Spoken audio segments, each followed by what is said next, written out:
வேர்க்கடலை முறுக்கு எப்படி செய்யறதுன்னு பார்த்துடலாம் வாங்க. Welcome to Rajika kitchen. முறுக்கு மாவை அரைக்க தெரியாது, எனக்கு முறுக்கு மாவு அரைச்சா சரியாக வரலை அப்படின்னு நினைக்கிறவங்க, இல்லை முறுக்கு மாவை அரைக்கவே மறந்துட்டேன்னு நினைக்கிறவங்க எல்லாம் 1 மணி நேரத்துக்குள்ளே கிடுகிடுன்னு செஞ்சிடலாங்க. இந்த முறுக்கை எப்படி செய்யுதுன்னு பார்த்துடலாம் வாங்க. பச்சை வேர்க்கடலையும் காஞ்ச மிளகாயையும் நீங்கள் ஒரு 4 மணி நேரத்துக்கு ஊற வச்சிடணும். அது மட்டும்தான் நமக்கு முதல் வேலை. நல்லா ஊற வச்சதுக்கப்புறம் அதை நல்லா மையாக அரைச்சி எடுத்துக்கோங்க. இப்போ 1 கப்பு நீங்கள் பச்சை வேர்க்கடலை ஊற வைக்கிறீங்கன்னா காரம் உங்களுக்கு தேவையான அளவு சேர்த்துக்கோங்க. அதுக்கு 4 கப்பு பச்சரிசி சேர்த்துக்கோங்க. கொஞ்சம் கொஞ்சமாக பச்சரிசி சேர்க்க ஆரம்பிங்க.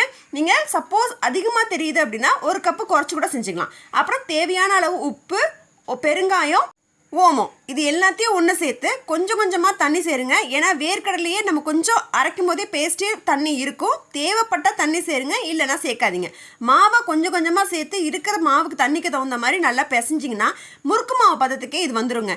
இது பச்சை வேர்க்கடலை நம்ம சேர்த்து அரைக்கிறனால இந்த பெரிய கண்ணு ஸ்டார்னு சொல்லுவாங்கள்ல, அந்த ஒத்த கண்ணு, அது வச்சு புளிங்க. அதே மாதிரி மாவை பிசைஞ்ச கையோடைய டக்குன்னு மாவை புளிஞ்சிடணும். இல்லை அப்படின்னா குபு குபுன்னு செவந்து போயிடும். செவக்க வருமே தவிர நமக்கு ருசி வராது. கொஞ்சம் நல்லா தட்டில் முறுக்க புளிஞ்சிட்டு நீங்கள் அதுக்கப்புறம் எண்ணெயில் போட்டு எடுத்தீங்க அப்படின்னா அட்டகாசமான முறுக்காக இருக்குங்க. இந்த வருஷம் தீபாவளிக்கு ட்ரை பண்ணி பார்த்துட்டு எப்படி இருக்குன்னு சொல்லுங்கள். நாளைக்கு வேறு ரெசிபியில் பார்க்குறேன். அது வரைக்கும் டடா.